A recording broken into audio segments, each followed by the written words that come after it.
뉴욕 맨해튼 월가의 아침은 늘 조용합니다. 그러나 전광판 숫자가 바뀌는 순간 공기가 달라집니다. 미국 10년물 국채 금리가 다시 급등하기 시작했습니다. 4.8%를 넘어 5%를 위협하는 구간까지 치솟았습니다. 채권 가격은 반대로 밀려 내려가고 있습니다. 가격 하락은 곧 금리 상승이라는 의미입니다. 이 단순한 공식이 지금 시장을 흔들고 있습니다. 달러 인덱스는 고점을 다시 시험합니다. 나스닥 선물은 불안하게 출렁입니다. 트레이더들은 재정과 금리를 동시에 계산합니다. 그 중심에 한 이름이 등장합니다. 헤지펀드 업계의 거물 스콧 베센트입니다. 트럼프 경제 전략의 핵심 설계자로 거론됩니다. 그의 발언과 인터뷰가 시장에 던진 메시지, 감세 확대, 관세 강화, 산업 보호 전략, 재정 지출 확대 가능성까지 언급됩니다.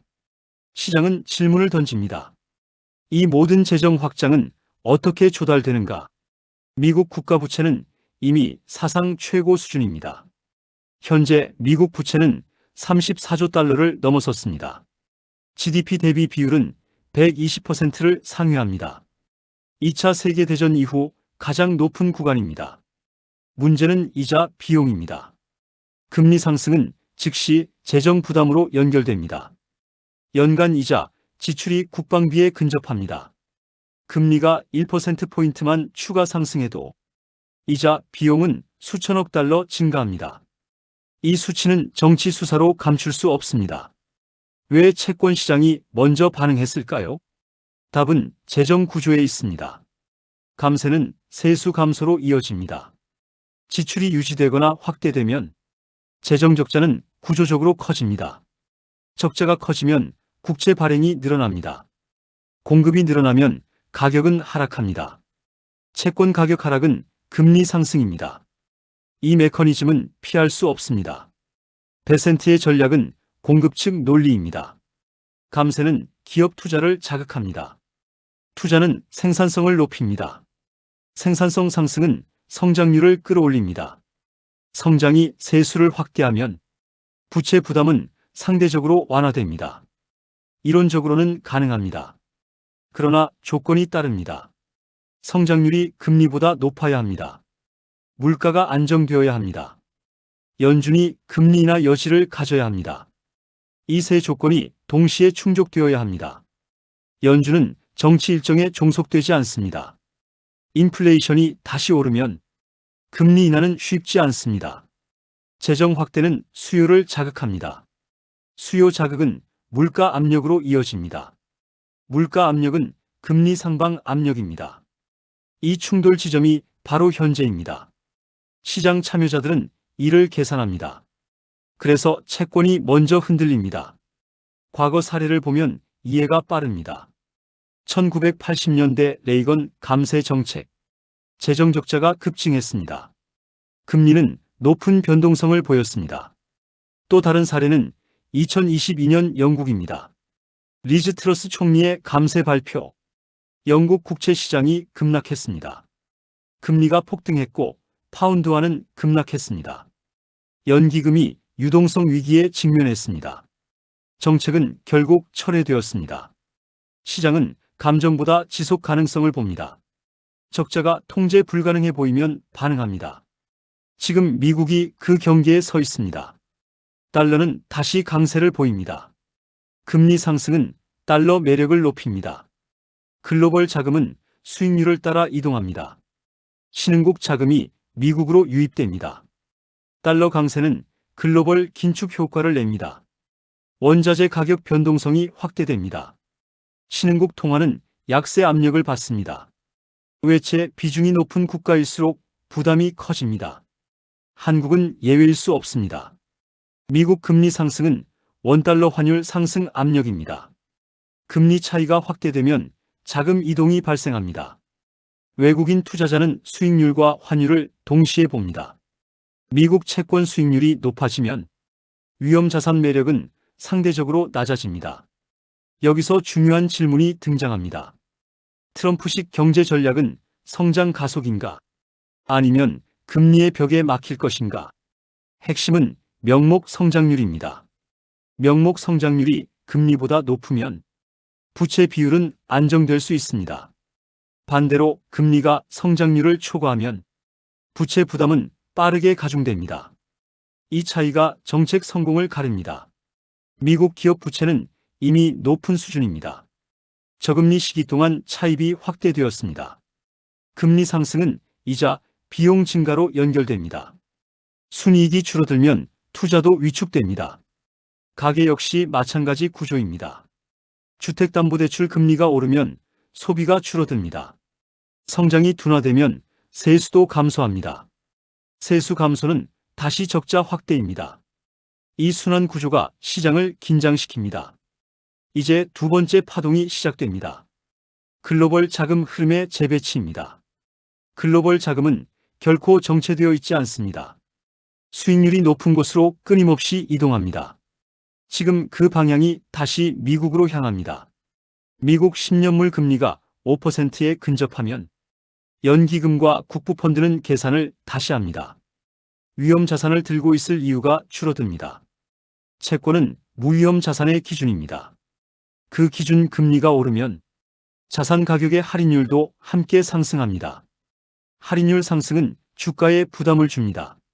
특히 미래 이익을 많이 반영한 성장주일수록 타격이 큽니다. 그래서 나스닥이 먼저 흔들립니다. 금리는 숫자 하나가 아닙니다. 모든 자산 가격의 기준선입니다. 이제 환율을 보겠습니다. 금리 상승은 달러 강세로 연결됩니다. 달러 강세는 글로벌 유동성 축소입니다. 한국 원화는 달러에 민감합니다. 미국 금리가 오르면 원달러 환율이 상승합니다. 환율 상승은 수입 물가를 자극합니다. 에너지 가격이 높아지면 기업 비용이 증가합니다. 소비자 물가에도 전가됩니다. 한국은행은 선택을 강요받습니다. 환율을 방어할 것인가? 경기를 방어할 것인가? 금리를 올리면 환율은 안정됩니다. 그러나 가계부채 부담이 커집니다.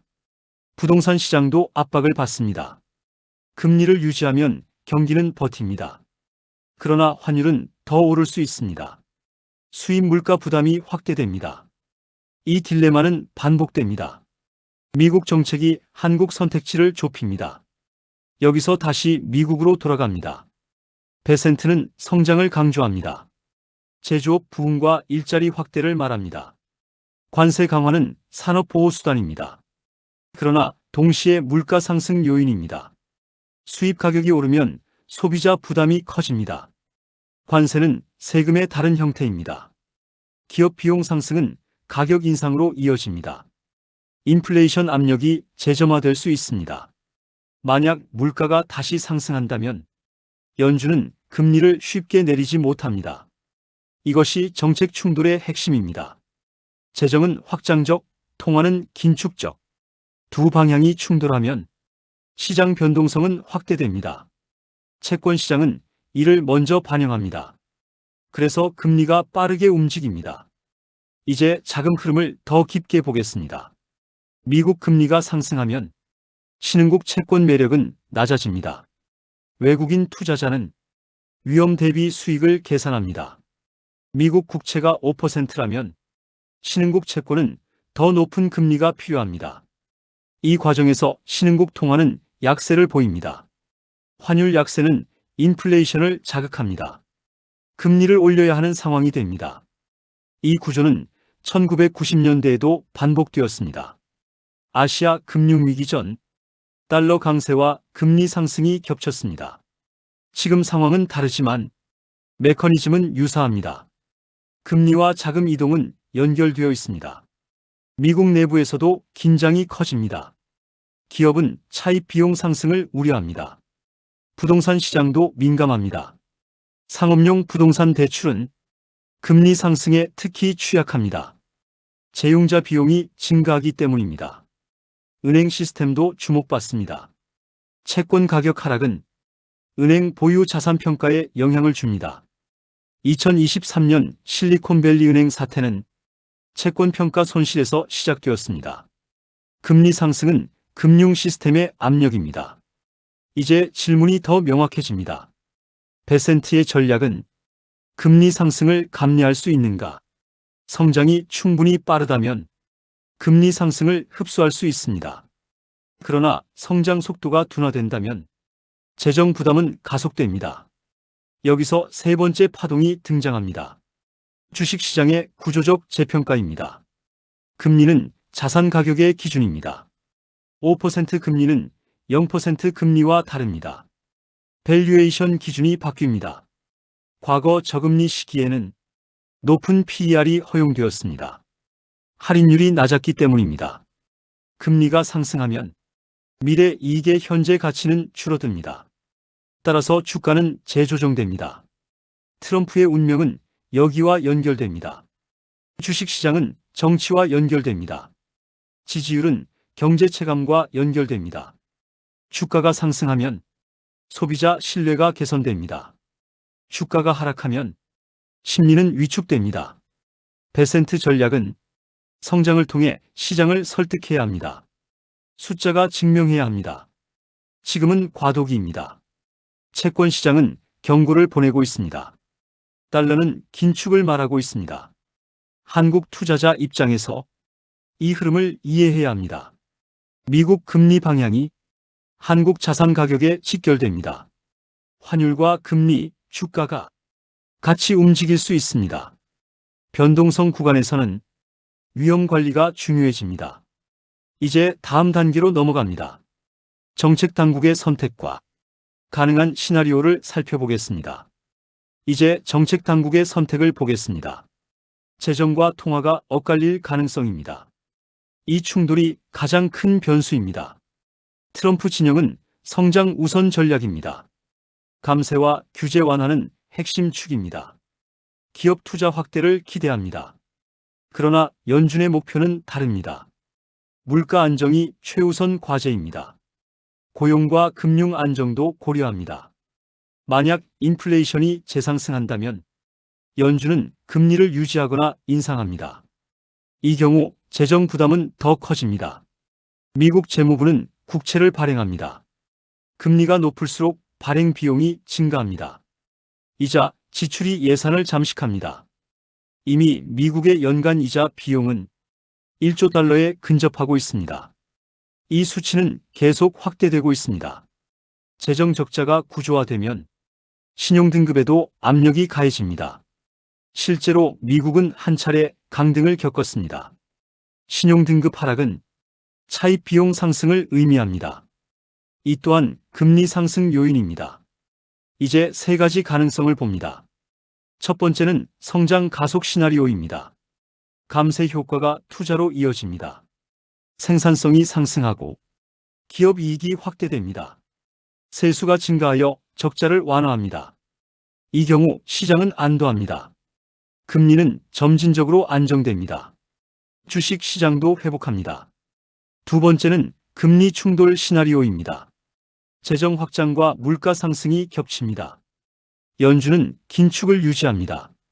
금리는 고점에서 오래 머뭅니다. 기업 이익은 압박을 받습니다. 주식 시장은 변동성을 보입니다. 세 번째는 재정 불안 시나리오입니다. 적자가 통제되지 않는다고 판단되면 채권 시장이 다시 급락합니다. 금리가 빠르게 상승하면 달러는 단기적으로 강세를 보입니다. 그러나 중장기 신뢰는 약화될 수 있습니다. 이 세 가지 중 어느 방향으로 갈지는 성장과 물가의 균형에 달려 있습니다. 한국 입장에서 중요한 지점입니다. 미국 금리 고착화는 원화 약세 압력으로 이어집니다. 수출 기업은 환율 효과를 볼 수 있지만 수입 물가 부담이 증가합니다. 가계 체감 물가도 상승합니다.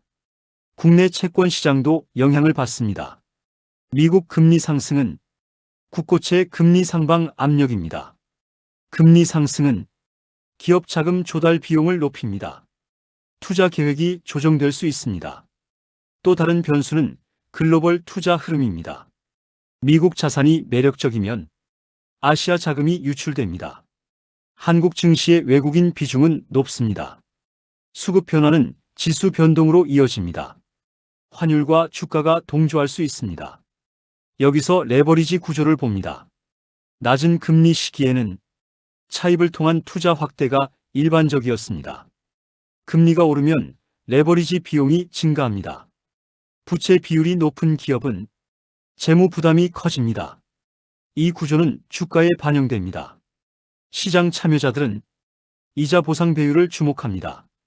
이제 다시 미국 내부를 보겠습니다. 소비는 미국 GDP의 70% 이상입니다. 금리 상승은 소비 여력을 줄입니다. 자동차 할부 금리, 카드 금리 모두 금리 민감 항목입니다. 소비 둔화는 성장 둔화입니다. 성장 둔화는 세수 감소입니다. 세수 감소는 적자 확대입니다. 이 순환이 반복됩니다. 그래서 시장은 숫자 하나에 민감합니다. 물가 상승률, 고용 지표, 소비 지표, 이 모든 데이터가 금리를 움직입니다. 트럼프의 운명은 경제 체감과 연결됩니다. 주가와 고용이 핵심입니다. 만약 주가가 조정을 받으면 정치적 부담은 커집니다. 경제 메시지는 설득력이 약해집니다. 베센트 전략은 성장 스토리로 시장을 설득해야 합니다. 숫자가 뒷받침되어야 합니다. 지금은 과도기 구간입니다.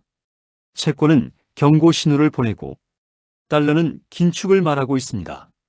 한국 시청자에게 중요한 점입니다. 미국 금리 방향은 우리 자산 시장에 직접 연결됩니다. 환율, 금리, 주가 세 가지 축이 동시에 움직입니다. 변동성 구간에서는 이해가 필요합니다. 이제 마지막 파동으로 넘어갑니다. 글로벌 자산 재편과 중장기 구조 변화를 보겠습니다. 이제 글로벌 자산 재편을 보겠습니다. 금리 상승은 단순한 숫자 변화가 아닙니다. 세계 자금 흐름의 방향을 바꿉니다. 미국 국채 수익률이 높아지면 달러 자산의 매력은 상승합니다. 위험 대비 수익이 명확해집니다. 연기금과 대형 기관은 포트폴리오를 다시 조정합니다. 주식 비중을 줄이고 채권을 늘립니다. 이 과정에서 신흥국 자산은 상대적으로 매력이 낮아집니다. 자금 유출 압력이 형성됩니다. 달러 강세는 구조적 영향을 줍니다. 원자재 가격은 달러와 반대로 움직입니다. 달러 강세는 원자재 약세 요인입니다. 그러나 관세와 공급 제약이 겹치면 원자재 가격은 다시 상승합니다. 이중 압력이 형성될 수 있습니다. 한국은 에너지 수입 의존도가 높습니다. 환율 상승과 원자재 가격 상승이 겹치면 기업 비용 부담이 가중됩니다. 이익률이 낮은 기업부터 압박을 받기 시작합니다. 주가는 선반영합니다. 채권 가격과 금리 관계를 다시 봅니다. 채권 가격이 하락하면 금리는 상승합니다. 이 기본 공식이 지금 작동합니다. 은행은 채권을 자산으로 보유합니다. 평가 손실은 자본 비율에 영향을 줍니다. 금리 상승은 금융 시스템의 부담입니다. 이제 미국 내부의 정치 일정이 다가옵니다. 경제 지표는 선거와 연결됩니다. 고용과 물가는 핵심 변수입니다. 만약 실업률이 상승한다면 금리 정책에도 압력이 생깁니다. 연준은 균형을 다시 계산합니다. 반대로 물가가 고착화된다면 긴축은 길어질 수 있습니다. 이 경우 재정 부담은 더 확대됩니다. 베센트 전략은 시간과 속도의 문제입니다. 성장이 빠르게 나타나야 합니다. 그렇지 않으면 채권 시장은 다시 경고합니다. 금리 변동성은 커집니다. 한국 투자자는 이 구조를 이해해야 합니다. 미국 금리와 달러는 핵심 변수입니다. 원화 약세는 수출에 유리하지만 수입 물가 상승이라는 비용이 있습니다.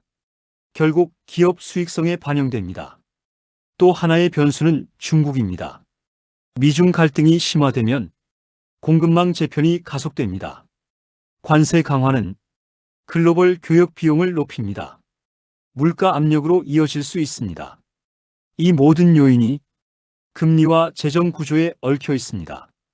그래서 시장은 복잡하게 움직입니다. 단기적으로는 변동성이 확대될 가능성이 높습니다. 중장기적으로는 성장 여부가 관건입니다. 이제 마지막 정리 단계로 들어갑니다. 숫자와 구조를 다시 연결하겠습니다. 지금까지의 흐름을 다시 정리합니다. 채권 금리 상승은 재정 구조에 대한 의문입니다. 감세 확대와 지출 증가는 국채 발행 증가로 연결됩니다. 공급 확대는 가격 하락입니다. 가격 하락은 금리 상승입니다. 금리 상승은 이자 부담 확대입니다. 이 구조가 시장을 움직입니다. 베센트 전략은 성장을 통해 이 부담을 상쇄하려 합니다. 명목 성장률이 핵심 변수입니다. 성장이 금리를 웃돌면 부채 비율은 안정될 수 있습니다. 성장이 둔화되면 부담은 가속됩니다. 연준의 선택도 중요합니다. 물가가 안정되면 금리 인하 여지가 생깁니다. 물가가 고착되면 긴축은 길어집니다. 달러 강세는 글로벌 자금 이동을 촉진합니다. 신흥국 통화는 압력을 받습니다. 한국은 환율과 금리에 민감합니다. 미국 금리 상승은 원달러 환율 상승 요인입니다. 환율 상승은 수입 물가 부담입니다. 금리 상승은 가계부채 부담입니다. 기업 차입 비용도 증가합니다. 이 세 가지가 동시에 움직이면 변동성은 확대됩니다. 그래서 구조 이해가 필요합니다. 이제 세 가지 시나리오를 다시 봅니다. 첫째는 성장 가속 시나리오입니다. 투자 확대와 생산성 개선입니다. 둘째는 금리 고착 시나리오입니다.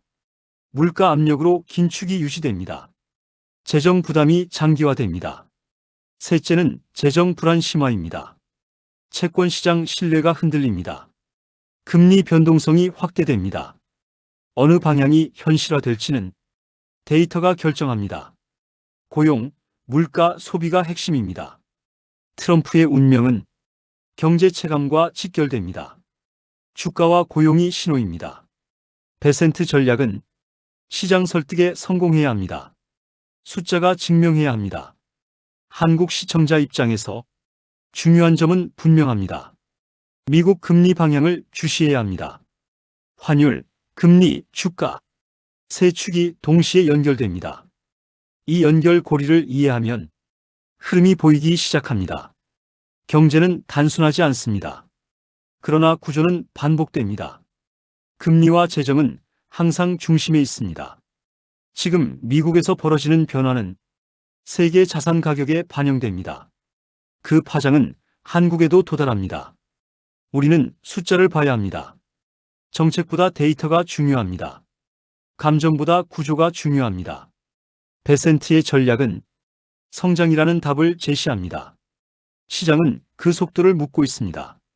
금리라는 벽을 넘을 것인가? 아니면 금리의 벽에 부딪힐 것인가? 그 해답은 앞으로의 지표에 달려 있습니다.